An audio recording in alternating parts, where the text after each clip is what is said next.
నమస్తే మేడం. నమస్తే అండి.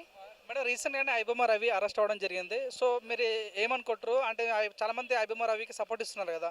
సో, మీరు ఎక్కడ వైపు ఉన్నారు? ఐబొమ్మ రవి వైపు ఉన్నారా? లేకుంటే సినిమా ఇండస్ట్రీ వైపు ఉన్నారా? నేను రవి వైపే ఉన్నానండి. ఎందుకు అంటే ఒక మిడిల్ క్లాస్ ఫ్యామిలీ, అందరూ రిచ్ కాదు, అందరూ పూర్ కాదు. బట్ మిడిల్ క్లాస్ నార్మల్‌గా ప్యూర్ ఫ్యామిలీస్ ఉంటాయి. వాళ్ళెళ్ళి థియేటర్‌కెళ్ళి చూడలేక, ఇన్వెస్ట్ చేయలేక చాలామంది ఈ స్ట్రగుల్స్ ఫేస్ చేసాం. ఈవెన్ మాలో కూడా మేము కొంతమందిని ఫేస్ చేసాం ఈ స్ట్రగుల్స్.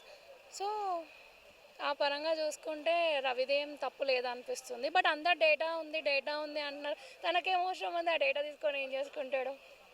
తను మనీ కోసం చేయలేదు, ఒక దేశానికి ద్రోహం చేయలేరు, ఎవరికి ఏం చేయలేడు కదా. సో అది కరెక్ట్ కాదు. ఒక దిగ్గజమైన ప్రొడ్యూసర్ తనని ఎన్‌కౌంటర్ చేయాలని చెప్పడం జరిగింది. అది విన్నానండి, ఇవాళనే ఆఫ్టర్నూన్ విన్నాను ఆ వీడియో. వెరీ బ్యాడ్ అండి, అలా అనుకుంటుంటే బాగుండేది. ఎందుకంటే ఎంతోమంది సొసైటీలో ఎన్నో చేస్తున్నారు కదా. సో అలా అనుకుంటే రవిని ఉంటే బాగుండని నా ఒపీనియన్, అంతే అండి. ఇప్పుడు మేము చూసుకుంటే రవిని ఎన్‌కౌంటర్ చేయమని ఎవరైతే చెప్పిర్రో, సో, ఎవరైతే సపోర్ట్ ఇచ్చిన వాళ్ళకి కూడా కేసులు అయితాయంట. సో, మరి మీరేం చెప్పదలుచుకుంటారు? నేను సపోర్ట్ ఇస్తున్నానండి. నా మీద కేసేస్తే వేయండి, పర్లేదు, నేను తీసుకుంటాను. ఎందుకంటే తను ఏమంతా సొసైటీలో ఎన్నో జరుగుతున్నాయి, అదంతా వదిలేసి ఈయన మీద పడడం కరెక్ట్ కాదు. ఓకే, నేను అగ్రి చేస్తా, ఎన్నో కోట్లల్లో ఎన్నో వస్తుంటుంది వాళ్ళకి, కానీ మూవీస్ వాళ్ళకి ఇప్పుడు కూడా రాలేదు అనేం డౌట్ లేదు కదా. సినిమా హిట్ అయితే 100 కోట్లు 200 కోట్లు వన్ డేనే వస్తున్నాయి. సో తన వల్ల ఏం నష్టపోలే కదా. వెళ్ళే వాళ్ళు వెళ్తున్నారు, చూసేవాళ్ళు చూస్తున్నారు, థియేటర్లలో అన్నీ చేస్తున్నారు. తనని అలా పెట్టుకోవడం, స్టేషన్లో పెట్టడం కరెక్ట్ కాదని నా ఒపీనియన్. ఇప్పుడు ఐబొమ్మ రవిని ఒక స్టాలిన్‌లా పోలుస్తున్నారు. మీరేమనుకుంటారు మరి? ఆఫ్కోర్స్ స్టాలిన్ అనే నా ఒపీనియన్ అదే అండి. స్టాలిన్ అంతే. ఇంకా ఎందుకంటే సార్ చెప్తున్నాను కదా, ఎన్నో ఇప్పుడు మొన్న బస్ యాక్సిడెంట్స్ రెగ్యులర్గా జరుగుతున్నాయి. వాళ్ళకి ఏదైనా చెయ్యండి, యూజ్ ఉంటుంది. రవి మీద పడ్డం ఎందుకు? తనని ఫర్దర్గా ఇప్పుడు ఎన్నో స్కామ్స్ జరుగుతున్నాయి, ఎంతో క్రైమ్ జరుగుతుంది, దానికి యూజ్ చేసుకోవచ్చు కదా. ఇట్లాంటి మైండ్ సెట్ ఉన్న అతన్ని యూజ్ చేసుకుంటే సొసైటీ కూడా బాగుంటుంది, ఎవరు స్కామ్స్ కానీ ఎవరు చేయకుండా ఉంటారు కదా.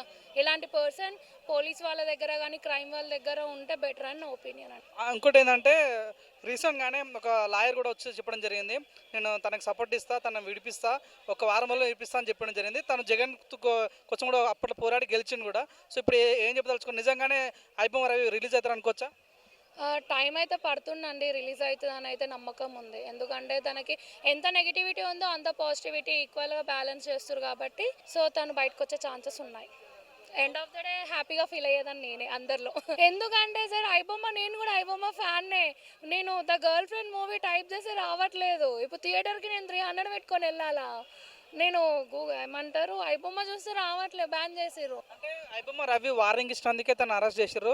అలా పోల్చుకుంటే మూవీ రూల్స్ కూడా ఉంది. మరి మూవీ రూల్స్ పట్టుకోవట్లేదు అంటారు. ఏదో వార్నింగ్ ఇచ్చారంట, అది వెరీ బ్యాడ్ అండి. అలా వార్నింగ్ ఇవ్వకుంటుంటే మేబీ ఇప్పుడు తను ఇడిచిపెట్టే ఛాన్సెస్ ఉంటాయి. హైలైట్ ఏంటంటే వాళ్ళ మిస్సెసే పట్టించింది చూడండి, అది నెక్స్ట్ లెవెల్ అండి, అది హైలైట్. సో, మీరు ఓవరాల్‌గా మీరు ఐబొమ్మ రవి సపోర్ట్ ఇస్తున్నారా? లేకపోతే సినిమా ఇండస్ట్రీకి సపోర్ట్ ఇస్తున్నారా?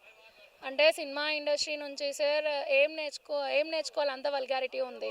ఐబొమ్మ రవి నుంచి తన మైండ్ సెట్, తను అలా చదివింది ఇంటర్ మేబీ ఎంతో ఉంది, బట్ తన మైండ్ సెట్కి యాడ్స్ ఆఫ్. అసలు తను జెన్యున్గా ఉండి అంటే పూర్ పీపుల్స్ గురించి ఆలోచించి ఈ స్టెప్ తీసుకున్నారు. తనకేం ఇన్వెస్ట్ లేదు. డేటా ఏముందండి, డేటా అసలు మ్యాటరే కాదు.